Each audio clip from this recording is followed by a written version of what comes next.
এই পৃথিবীতে এখনো বর্তমানে কিছু এতিম আছে। এতিমরা দেখবেন ঈদের দিনে বাড়িতে যায় না, এরা মার হাতের সেমাই খেতে পারে না, বাবার হাতের রান্না করা জিনিস খেতে পারে না। ওই এতিমগুলা দেখবেন ঈদের দিনে বাড়িতে যায় না, এতিমখানার মধ্যেই দিন কাটায়। আছে না নাই? আমি নিজের চোখে দেখেছি কত এতিম ঈদের দিনে বাড়িতে যায় না, ঈদগার ময়দানে যায়, ঈদের নামাজটা এতিমখানায় পড়ে। আমার হবিগঞ্জ শহরে আমি গত বছর ঈদের দিনে, ঈদুল ফিতরের দিনে আমি হবিগঞ্জ শহরে আমার শহরের বাড়িতে আসলাম। গ্রামের বাড়ি থেকে একটা কাজে আমার শহরে আসতে হলো। হঠাৎ করে আমার বাসার রাস্তা দিয়ে যাচ্ছি, চোখে এতিমখানা পড়লো। দেখতেছি গেটের ভিতরে কয়েকটা বাচ্চা দৌড়তেছে, আমি চিন্তা করলাম ঈদের দিন তো মাদ্রাসা খোলার কথা না, অন্তত ঈদের দিন তো মাদ্রাসা বন্ধ থাকে, ঠিক না ঠিক? আরে আমার শম্ভপুরের বাবাজিরা, আমি মাদ্রাসার গেটে গেলাম, গাড়িটা ব্রেক দিয়া, ড্রাইভার ছিল না, আমি নিজেই ছিলাম। গাড়িটা ব্রেক দিয়া আমি মাদ্রাসার গেটে গিয়ে একটা ছেলের ডাক দিলাম, তুমি একটু এদিকে আসো। ছেলেটা আসলো, সে মনে করছে আমি মাদ্রাসার ভিতরে ঢুকবো। কই হুজুর চাবি তো আমার কাছে নাই, বড় হুজুরের কাছে চাবি। আমি বলতেছি গেট খুলতে হবে না, তুমি বলো তো বাবা আজকে ঈদের দিন তুমি মাদ্রাসায় কেন? তোমার কি বাড়ি নাই, ঘর নাই? আজকে ঈদের দিনও তুমি মাদ্রাসায় কেন? এই কথাটা বলতে না বলতে আমি দেখি বাচ্চার চোখের কোণে জল চলে আসলো, চোখের মধ্যে পানিগুলা টলটল করতেছে।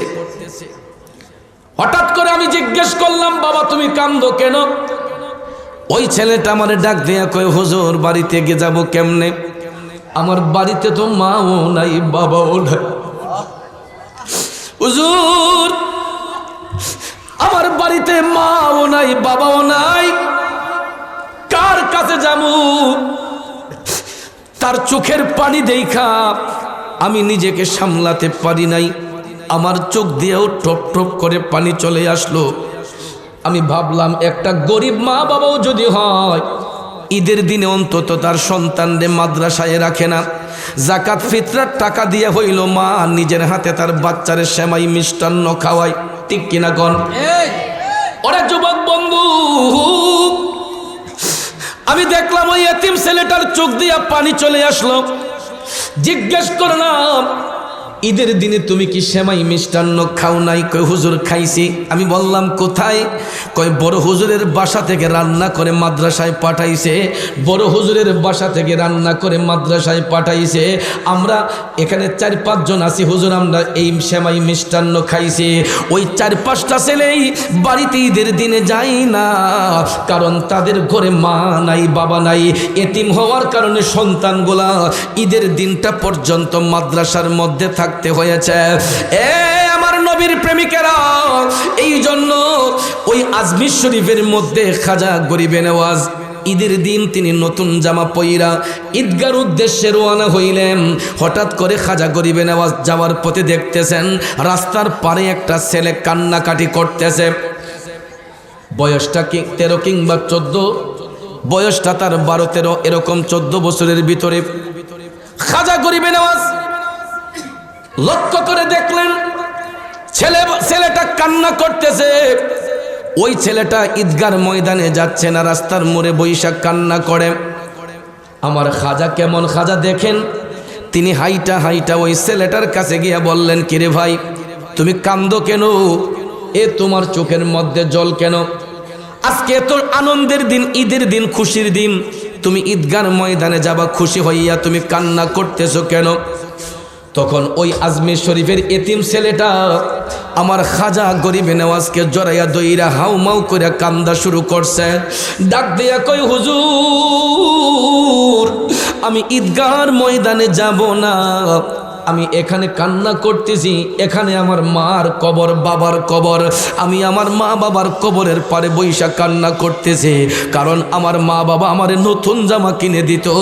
প্রতি বছর আমি নতুন জামা পরে ঈদগার ময়দানে যাইতাম। এখন আমার মা নাই, বাবা নাই, আমারে কেউ ঈদের কাপড় কিনে দেয় নাই। আমার এমন কোনো টাকা পয়সা হাতে নাই যে আমি নতুন জামা কিনবো।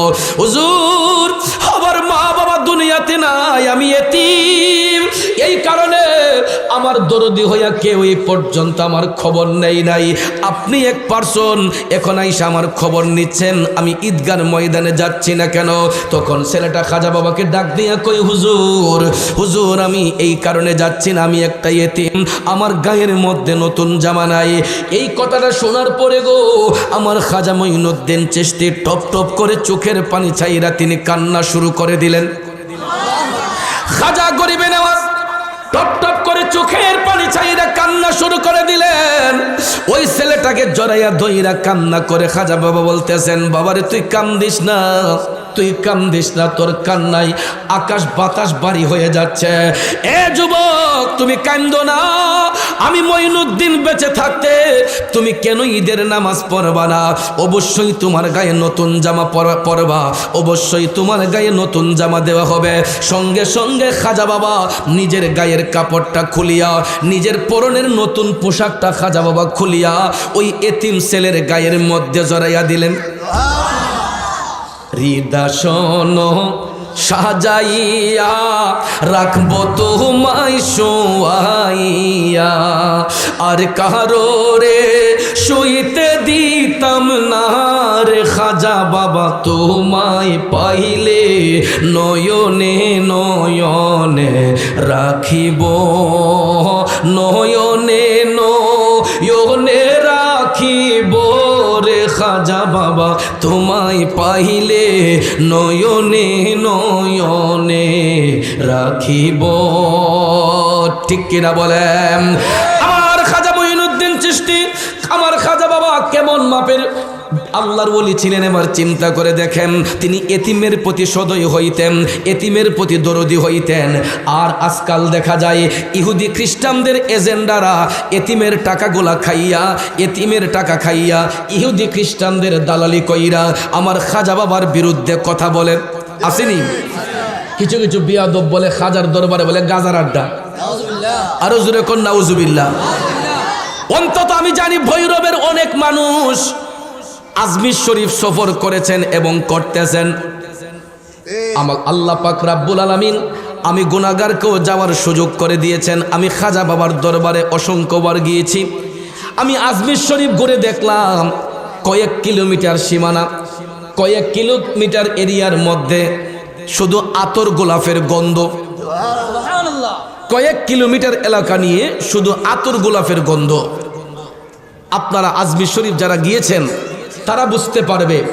যদি একবার মাজার শরীফের ভিতরে ঢুকেন, যেই গোলাপ জলগুলা ছিটানো হয় মাজার শরীফের ভিতরে একবার ঢুকে যদি একটা চুমা দেখেও তার গায়ের মধ্যে এমন একটা পারফিউম কাপড়ের মধ্যে, আমি দেখছি কাপড়টা ধুইলেও আবার এই কাপড়ের মধ্যে পারফিউমের গ্রাম থাকে, সুন্দর একটা স্মেল থাকে কাপড়ে।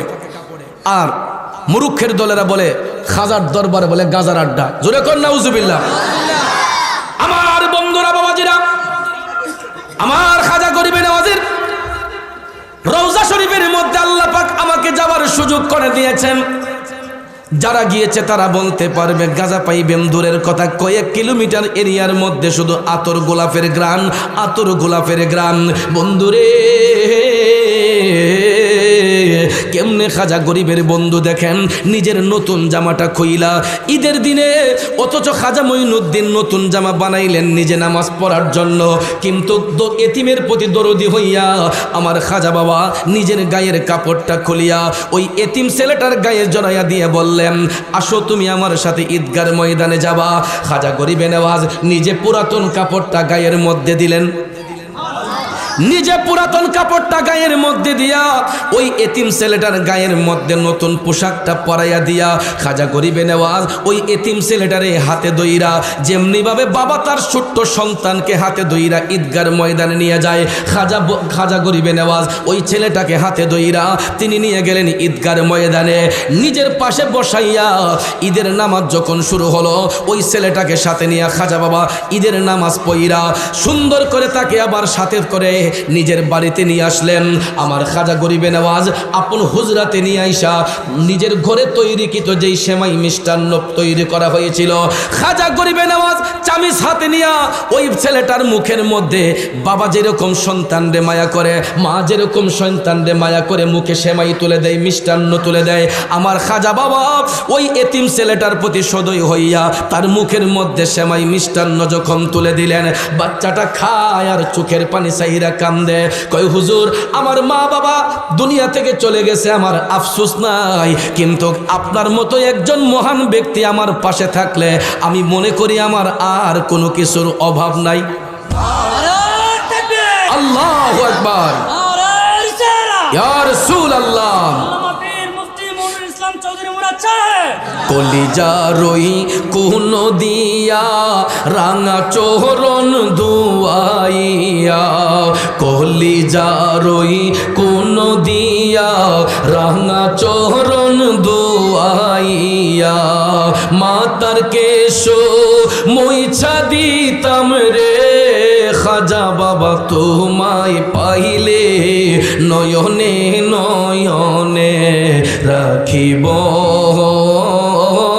নয়নে নয়নে রাখিব, বলুন নয়নে নয়নে রাখিব রে খাজা বাবা তোমায় পাইলে নয়নে নয়নে রাখিব। কষ্ট হচ্ছে আমার ভাইয়েরা, ওই এতিম ছেলেটাকে খাজা মঈনুদ্দিন নিজের কাছে নিয়ে আসলেন এবং তিনি যেখানে যান সফরে ওই ছেলেটাকে ওনার সাথে রাইখা আমার খাজা গরিবে নেওয়াজ যেমন আমল করেন ওই আমলের শিক্ষাটা ওই বাচ্চাকেও দিলেন। খাজা গরিবে নেওয়াজ যেই আমল করেন ওই বাচ্চাটাকেও সেই আমলের শিক্ষা দিলেন। আমল করতে করতে করতে দেখা যায় ওই ছেলেটাও বান্দা থেকে আল্লাহর বন্ধু হয়ে গেছে।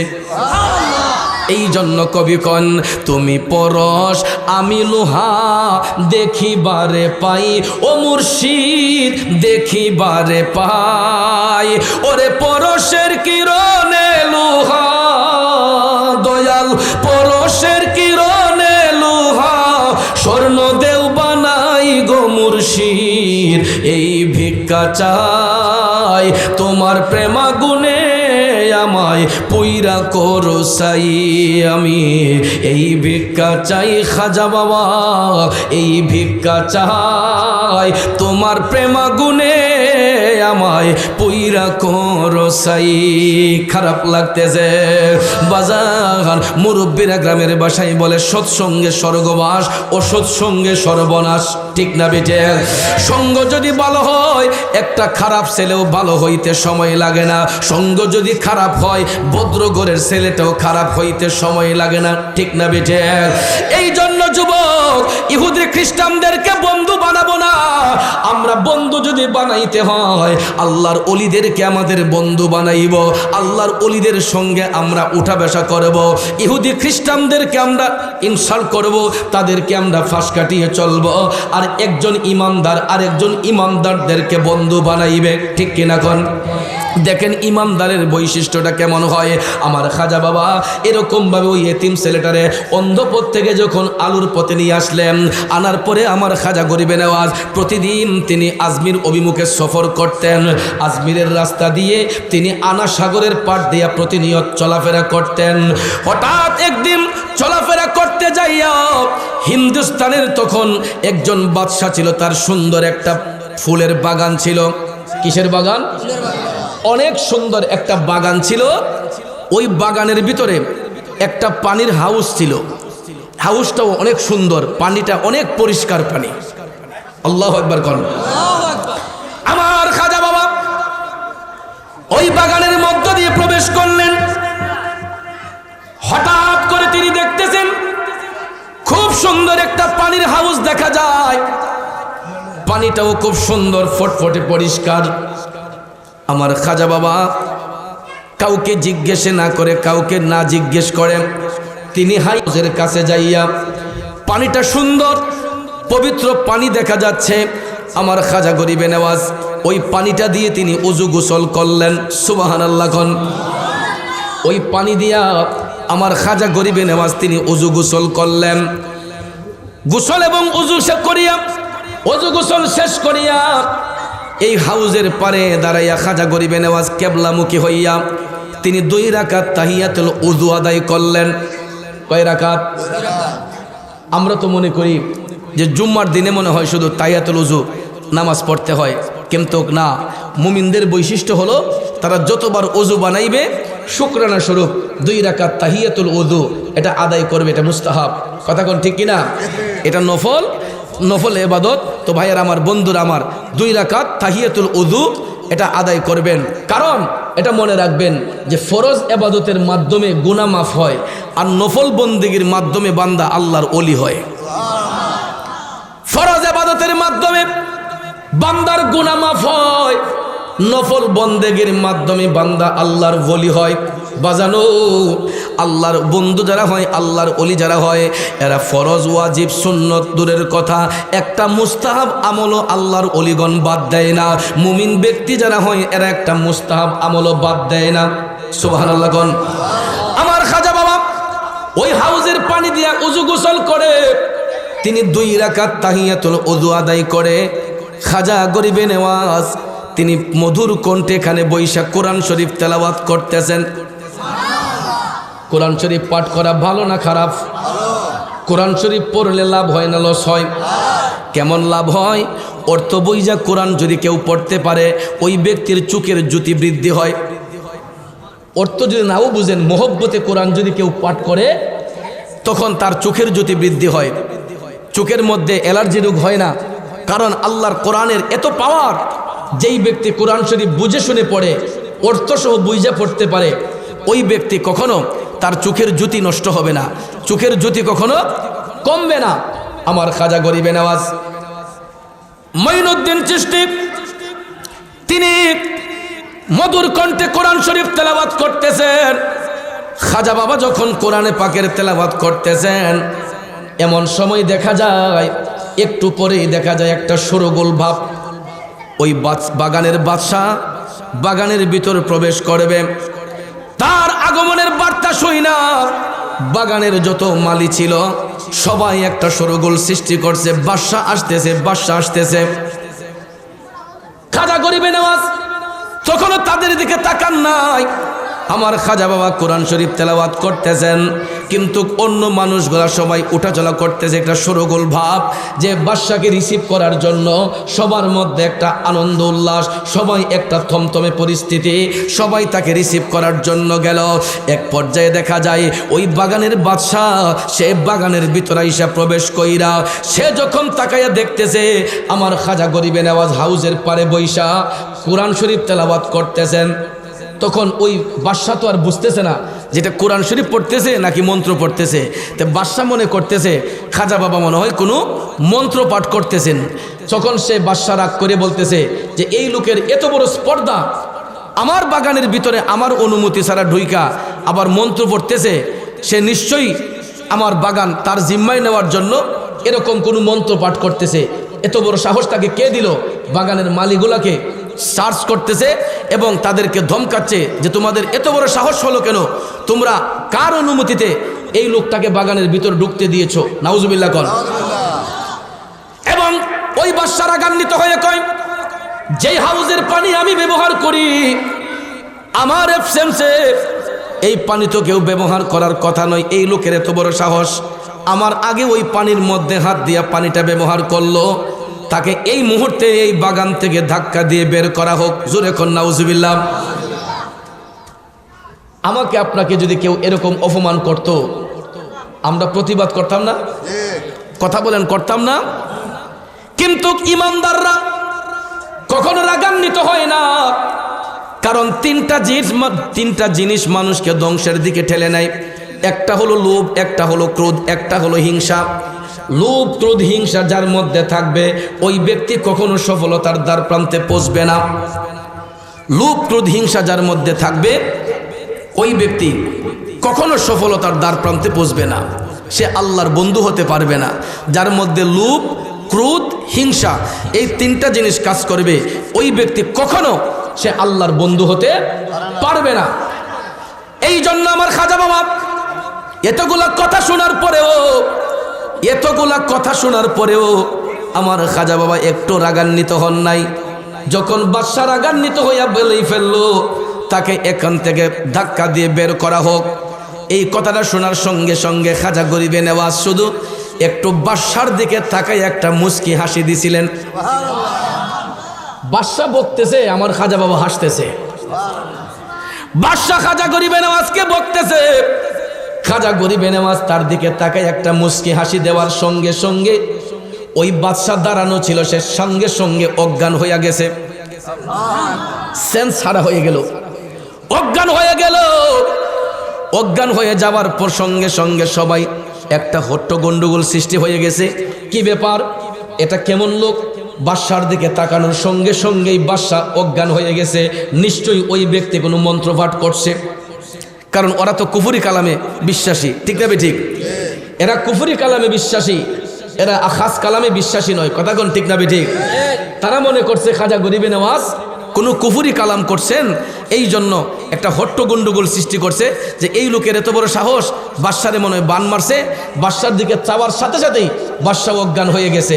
এখন যেভাবে হোক বাদশাকে তো আগে সুস্থ করতে হবে, ঠিক না ঠিক? সবাই আইসা খাজা মঈনুদ্দিনকে বলতেছে, আপনি কে, কি আপনার পরিচয়, আপনি কেন এই অবস্থা করলেন? বাদশার দিকে তাকাইলেন, আপনি তাকানোর কারণে বাদশা দাঁড়ানোতে অবস্থায় অজ্ঞান হইয়া পড়ে গেছে, এখন আপনি বাদশাকে সুস্থ করে দেন। খাজা গরিবে নেওয়াজ কই, সুস্থ করার মালিক তো আল্লাহ, আমি করবো কেমনে? কয় না, আপনি চাইছেন, আপনি চাওয়ার কারণেই বাদশা অজ্ঞান হয়েছে, এখন আপনি এটা সুস্থ করতে হবে। তখন খাজা গরিবে নেওয়াজ বললেন, ঠিক আছে, আমার যদি সুস্থ করতে হয় তাহলে আমি যেই হাউস থেকে যেই যোগ দিয়া পানি নিয়ে গোসল করছি, উজু করছি, ওই যোগ দিয়া ওই হাউস থেকে একটু পানি নিয়ে আসো। আমি যেই যোগ দিয়া হাউসের পানি দিয়া গোসল উজু করছি, এই হাউস থেকে এই যোগটা দিয়ে আরেক যোগ পানি তোমরা আমার কাছে নিয়ে আসো। সঙ্গে সঙ্গে বাগানের মালি যারা ছিল, বাগানের মালিগুলা সবাই চলে গেল, যাইয়া ওই যোগটা নিয়ে ওই হাউস থেকে এক জগ পানি উঠাইয়া আমার খাজা বাবার সামনে আইনা হাজির করলো। বন্ধু, আমার খাজা বাবার সামনে পানিটা হাজির করার সঙ্গে সঙ্গে খাজা গরিবে নেওয়াজ আল্লাহর কোরআন পাঠ করিয়া আমার খাজা গরিবে নেওয়াজ ওই পানির উপর দম করলেন, ফু দিলেন, সুবহানাল্লাহ কোন। খাজা গরিবে নেওয়াজ ওই হাউজের পানির মধ্যে আনতে বললেন, জগ দিয়ে পানি আনার পরে তিনি আল্লাহর কোরআন পাঠ করে এই পানির মধ্যে দম করলেন, ফু দিলেন, দিয়া বলতেছেন, এখান থেকে কিছু পানি নিয়া বাদশার গায়ের উপর ছিটাইয়া দেওয়া হোক, এখান থেকে কিছু পানি নিয়ে বাদশার গায়ে ছিটাইয়া দেওয়া হোক। তখন বাগানের মালিকগুলা সত্যি সত্যি ওই জগের পানি বাদশার কাছে নিয়া জগের পানি থেকে কিছু পানি বাদশার গায়ে যখন ছিটাইয়া দেওয়া হইল, সঙ্গে সঙ্গে দেখা যায় বাদশার সেন্স ফিরে আসছে। এ যুবক বন্ধুরা, আমার বাবাজিরা, বাদশার সেন্স ফিরে আসলো। সেন্স ফিরে আসার সঙ্গে সঙ্গে বাদশা হাউমাউ করে কান্না শুরু করে দিয়ে বলতেছে, এ বাগানের মালিরা কোথায় রে?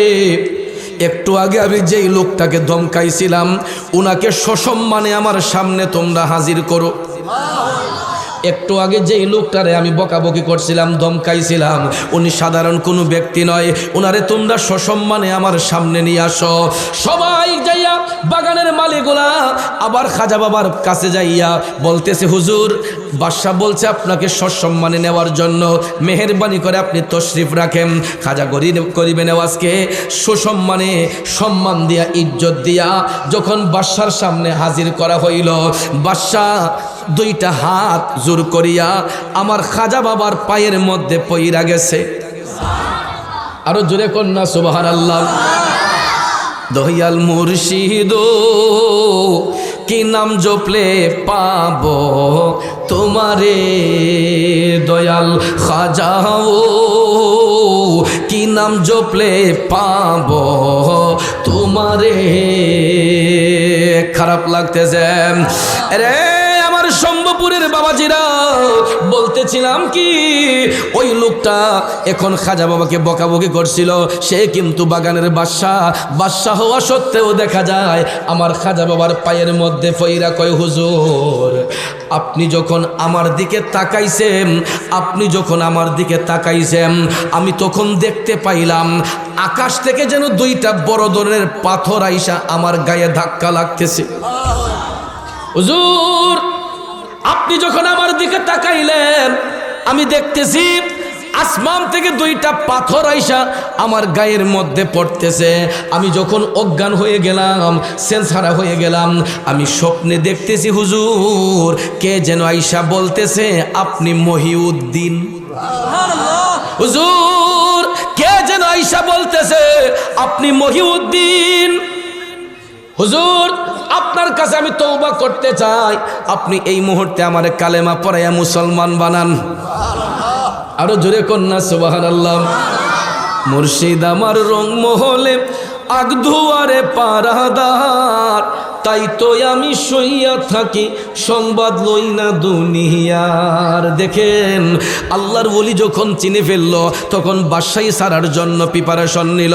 কই হুজুর আমার আর বাদশাহী দরকার নাই, আপনি এই মুহূর্তে আমার কালেমা পড়াইয়া মুসলমান বানান। আমার খাজা বাবা সঙ্গে সঙ্গে তাকে বললেন আপনি একটা কাজ করেন, যেই হাউজের পানি দিয়ে আমি উজু গোসল করছি আপনিও যাইয়া ওই হাউজের পানি দিয়ে উজু গোসল কইরা আসেন। আমি যেই পানি দিয়ে উজু গোসল করছি আপনিও ওই হাউজের পানি দিয়া উজু গোসল করে আসেন। সত্যি সত্যি ওই বাগানের বাদশা হাউজের পানি দিয়া যখন উজু করে আসলো গো, উজু করে আসার পরে খাজা মঈনুদ্দিন চিশতির সামনে বসলো। আমার খাজা বাবা তাকে ডাক দিয়ে বললেন এবার আপনি আমার সাথে পাঠ করুন লা ইলাহা ইল্লাল্লাহু মুহাম্মাদুর রাসূলুল্লাহ সাল্লাল্লাহু আলাইহি ওয়াসাল্লাম। ওই লোকটা মুসলমান হয়ে গেল। বাদশা যখন মুসলমান হয়ে গেছে বাগানের যত মালি ছিল সমস্ত মালিরা একত্রিত হইয়া আমার খাজা বাবার কাছে গেল, যাইয়া কয় হুজুর ও খাজা মঈনুদ্দিন যেই বাগানের মালিক, যেই বাগানের বাদশা কালেমা পড়ে মুসলমান হইয়া গেল, ওই বাগানের মালিকগুলা কেমনে আর মুসলমান না হইয়া পারে? আমাদেরকে কালেমা পড়াইয়া মুসলমান বানাইয়া দেন। আরো আসতে কোন এ ভাইয়ের আমার, মুরব্বীর একটা কথাই বলে যে ফুল নিন্দে সেই ফুল পিন্দে। কারণ ওই বাগানের মালিক বাদশা যখন অপমান করতে চেয়েছিল খাজা বাবারে, আবার ওই বাদশাই আমার খাজা বাবাকে গলার মালা বানাইছে। কথা কোন ঠিক কিনা? এই জন্য কবি বলেছেন কলিজারই কোন দিয়া রাঙা চরণ ধোয়াইয়া মাতার কেশ মইছা দিতাম রে খাজা বাবা তোমায় পাইলে নয়নে নয়নে রাখিব, নয়নে নয়নে রাখিব রে খাজা বাবা তোমায় পাইলে নয়নে নয়নে রাখিব।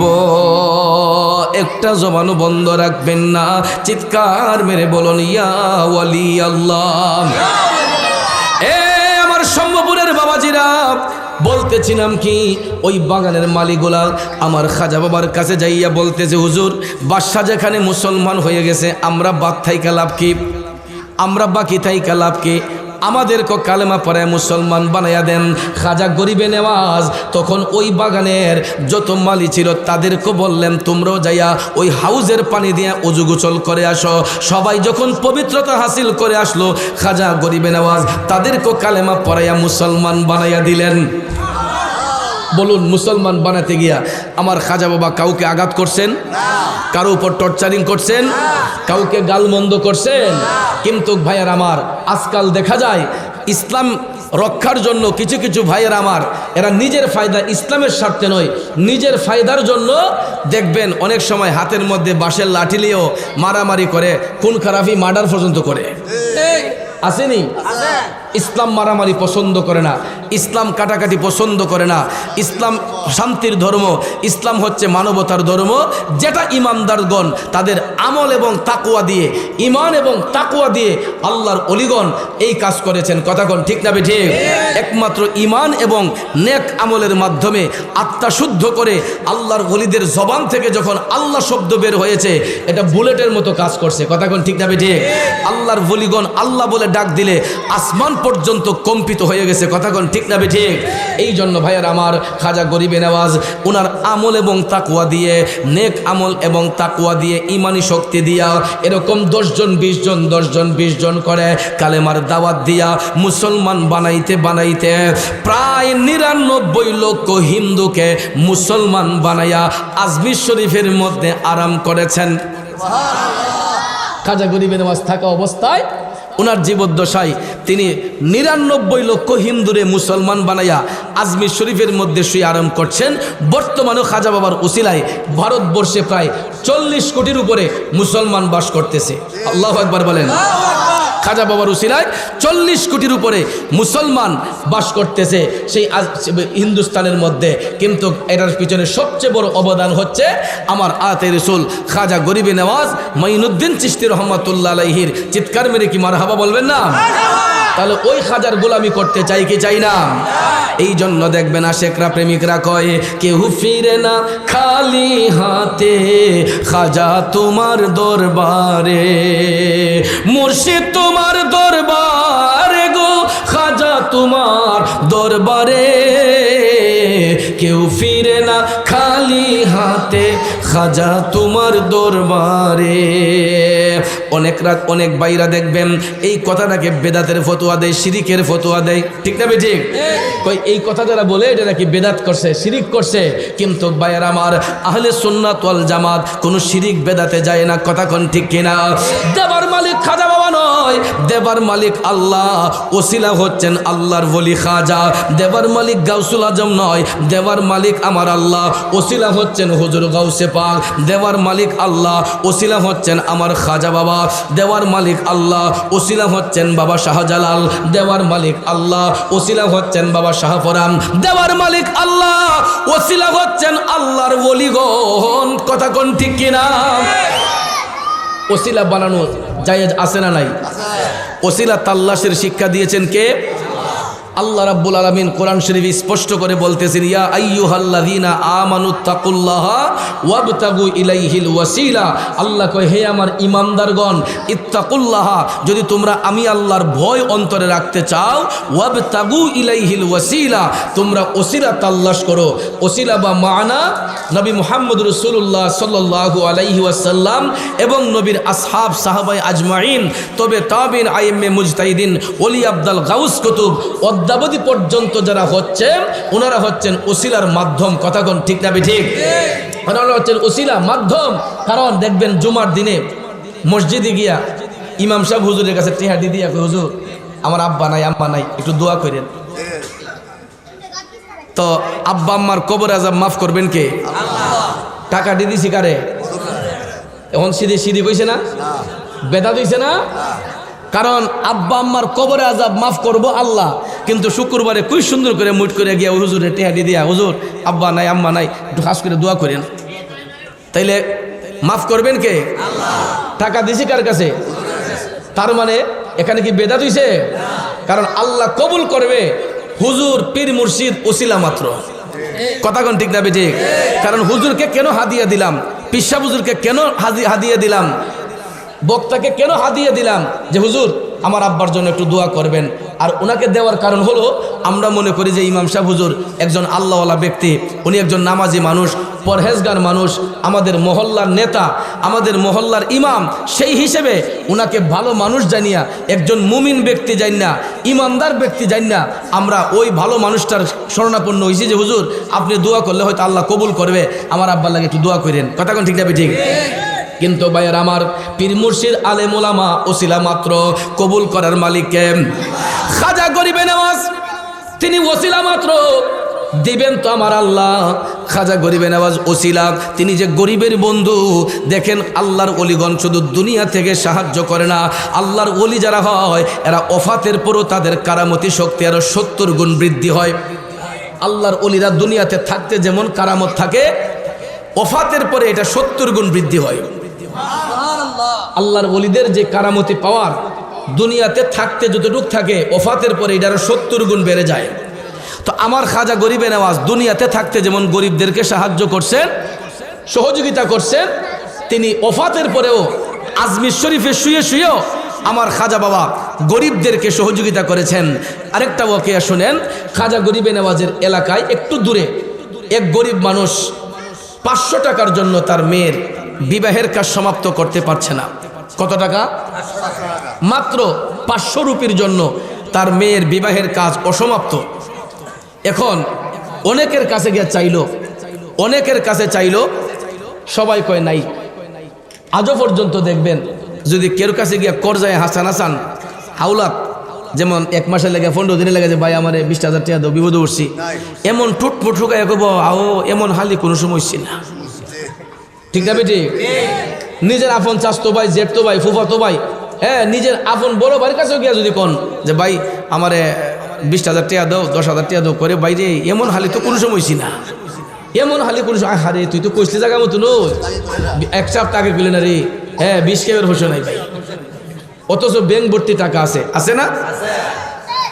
কিন্তু দেখবেন যেটা আমার নবী নিষেধ করেছেন, সুদ ঘুষ গিয়া যদি কোন ভাই সাহেব 70 উপরে 20,000 টাকা দেন যাবনি, টান্দা সিফাত নিয়ে কব 20,000 না, একসাথে মিলে নোগা 50,000। ঠিক না বেটি? করজায় হাসানা যেটা ইসলাম বৈধ করেছে, ইসলাম যেটা বৈধ করেছে সেখানে আমরা নাই। ইসলাম যেটা হারাম করেছে, আমার নবী যেটা হারাম করে দিয়েছেন, সেখানে মানুষের অভাব নাই। এই জন্য দাদা হুজুরে লিখছিলেন, ববের বাজারে মানুষ সীমা সংখ্যা নাই, প্রেমের বাজারে দেখি মানুষ নাহি পাই।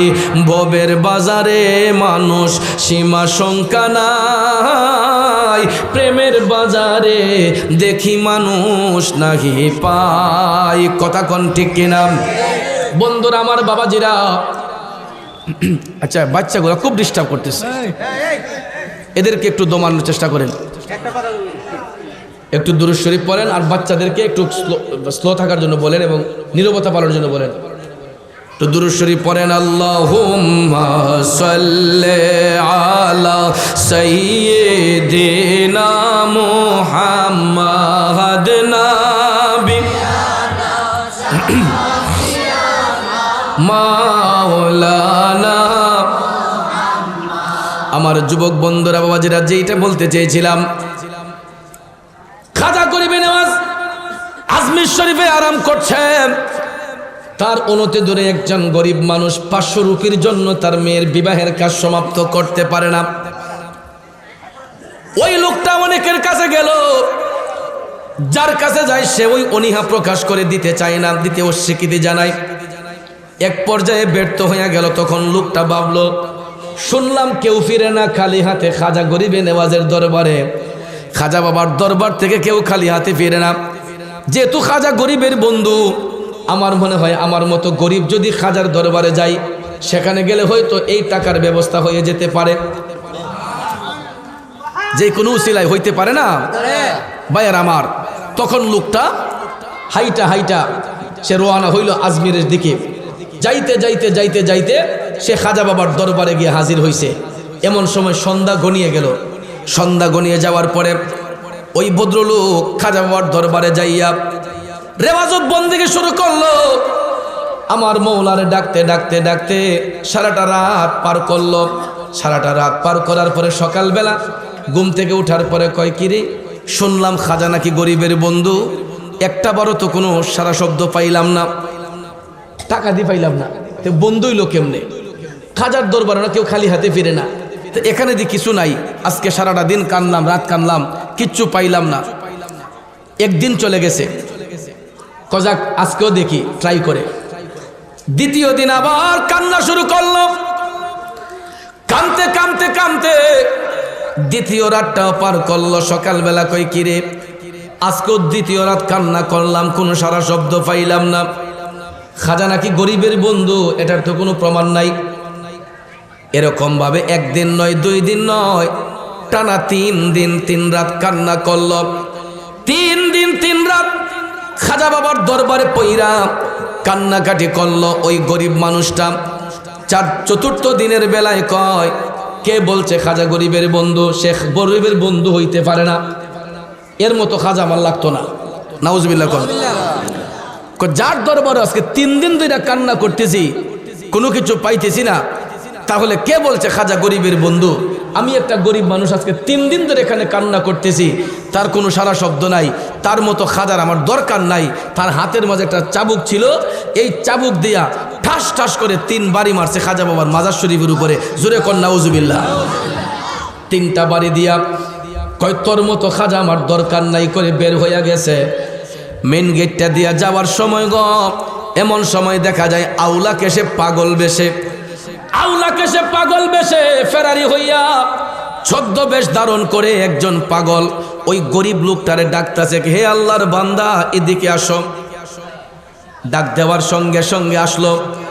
কয় 500 টাকার জন্য মেয়ের বিবাহ দিতে পারো না? 500 টাকার জন্য মেয়ের বিবাহ দিতে পারো না?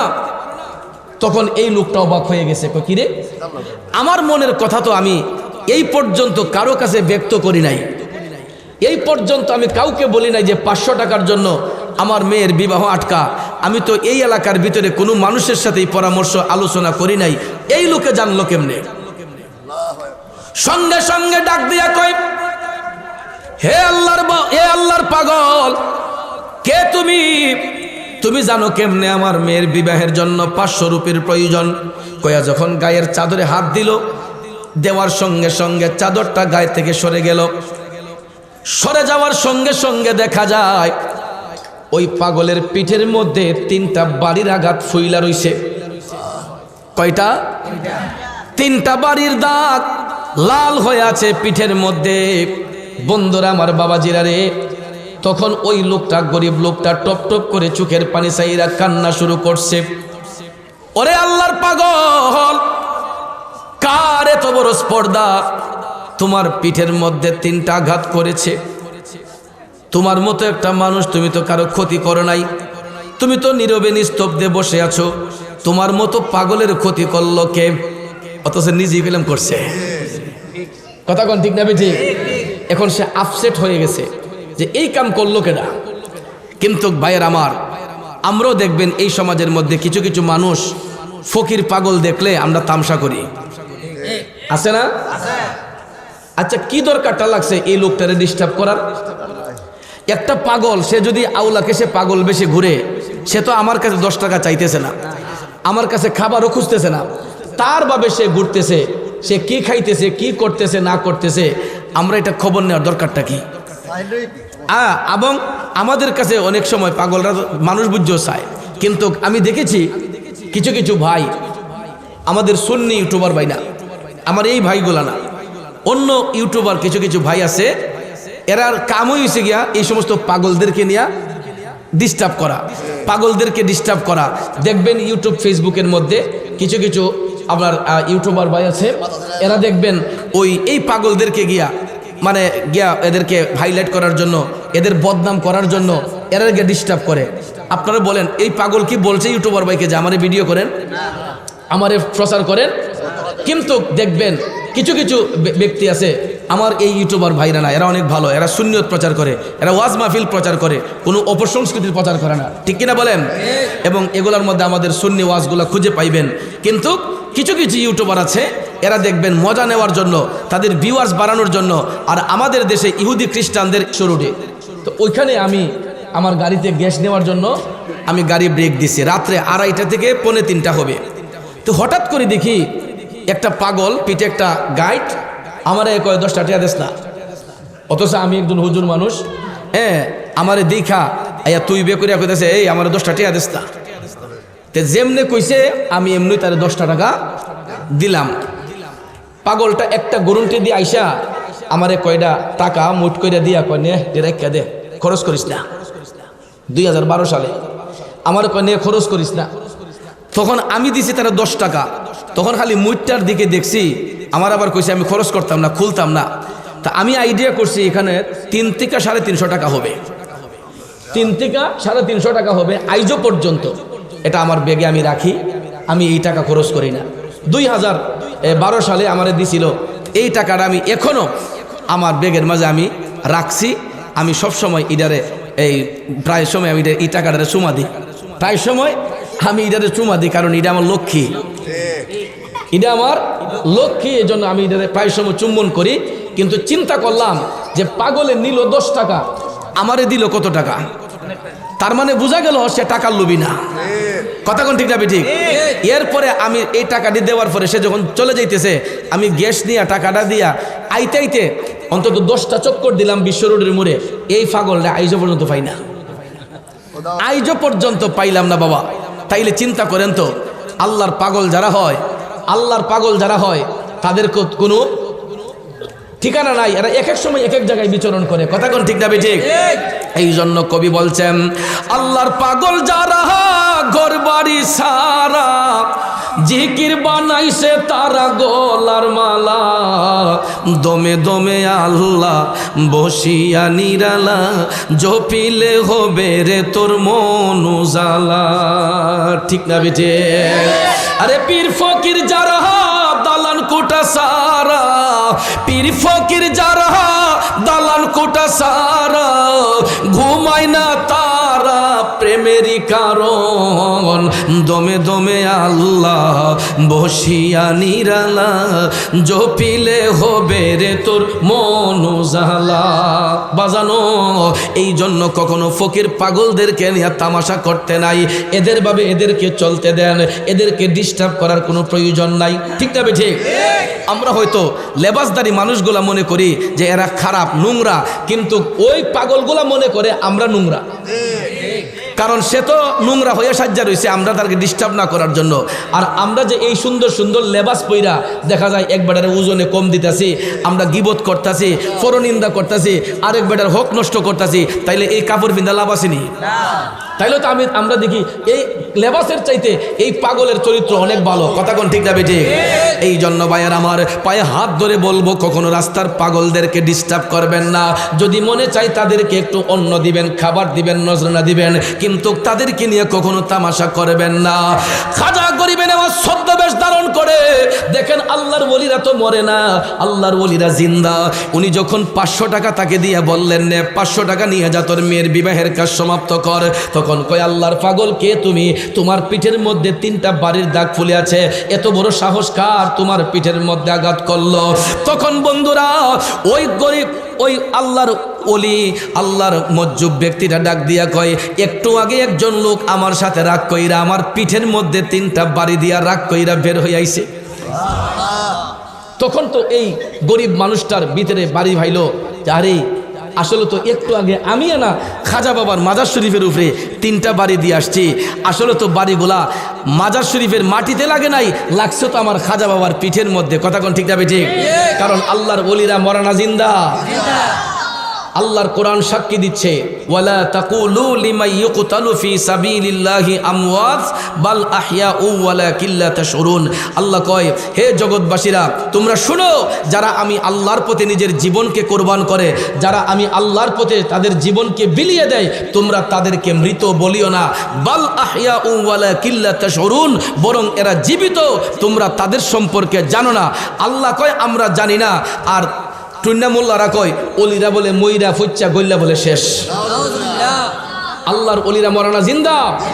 ভাইয়ার আমার, বন্ধুরা আমার, এটার আরেকটা ডকুমেন্ট নেন। আমাদেরকে অনেকে বলে যে আমরা অলিরা মারা যাবার পরে, ওফাতের পরে মাজারটাই তো বড় করি কেন? এটা শিক্ষা দিয়েছেন দয়াল নবীজি। আমার রসুল যখন মেরাজে গেছিলেন, প্রথম আসমানে যাবার পরে আল্লাহ রাব্বুল আলামিন জান্নাত এবং জাহান্নামকে সুসজ্জিত করে রেখেছিলেন আপন হাবিবকে দেখানোর জন্য।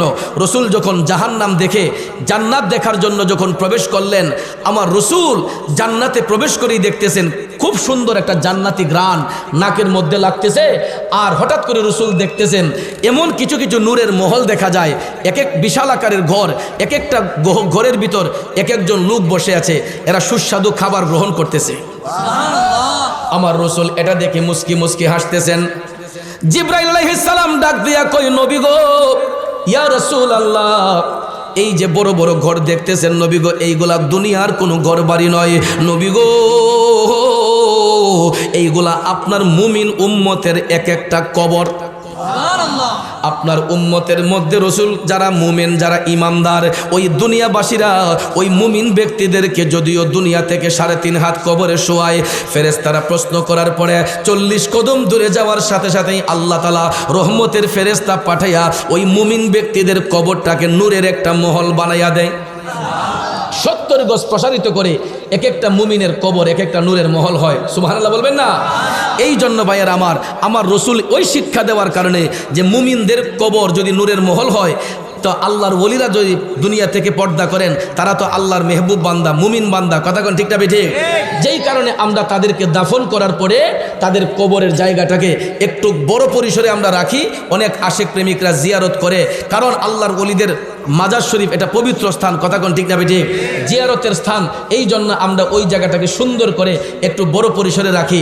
এখানে নাজাইজের কোনো বিষয় নাই। কিন্তু আমাদেরকে যারা বেদাতি কয়, মাজার পূজারি কয়, ওই সমস্ত তথাকথিত বাতিল ফেরকার লোকেরা, এরা দেখবেন আমাদেরকে কলঙ্কিত করার জন্য, আল্লাহর ওলিদের মান ইজ্জত নষ্ট করার জন্য এরা দেখবেন এই সমস্ত পায়তারা করে, ঠিক কিনা বলেন?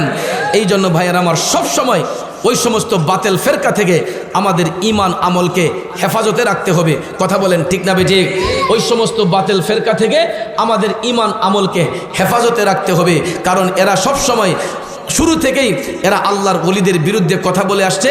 এরা কারবালার ময়দান থেকেই ইমাম হুসাইনের সঙ্গে বিয়াদবি কইরা দয়াল নবীর দিল মুবারকে আঘাত করতে করতে এরা এখন পর্যন্ত করতেই আছে, কথা কোন ঠিক না বেঠিক? এই জন্য আপনাদেরকে বিনয় করে বলবো, ওই সমস্ত দাজ্জাল কাজ্জাব বেবিচারীদের সঙ্গ নিবেন না। এদের কাছ থেকে সব সময় দূরে থাকবেন, এদের কাছ থেকে সব সময় দূরে থাকতে হবে, নিজের ঈমান আমলকে হেফাজত করতে হবে। তখন বন্ধুরা আমার, বাবাজিরা, খাজা গরিবে নেওয়াজের মাজার শরীফে ওই লোকটা দৌড় দিয়া চলে আসলো। আল্লাহু আকবার বলেন। মাশাআল্লাহ, আমাদের অতিথিরা আসছেন, সবাই চেয়ারম্যান সাহেব আসছেন, আল্লাহ কবুল করুক, সকলে আমিন বলেন। একটু দুরূদ শরীফ পড়েন। আল্লাহুম্মা সাল্লি আলা সাইয়্যিদিনা মুহাম্মাদ নাবি শাফি মাওলানা মুহাম্মাদ নাবি শাফি মুহাম্মাদ নাবিয়ানা।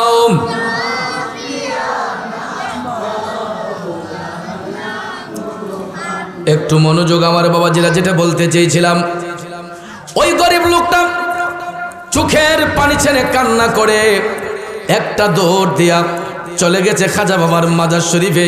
কারণ ওই আল্লাহর ওলির সঙ্গে কথা বইলা দেখা যায় উনি মুহূর্তের মধ্যে আবার উদয় হয়ে গেছে, রুহের জগতে আবার চলে গেছে। তখন ওই গরিব মানুষটা একটা দৌড় দিয়ে আবার খাজা বাবার মাজার শরীফে যাইয়া চোখের পানি চাইরা কান্না শুরু করতেছে। করিম রহিম নামটি তোমার, আল্লাহ কাদের গুণী, আমি পাপে ডুইবা যাইতাম নি।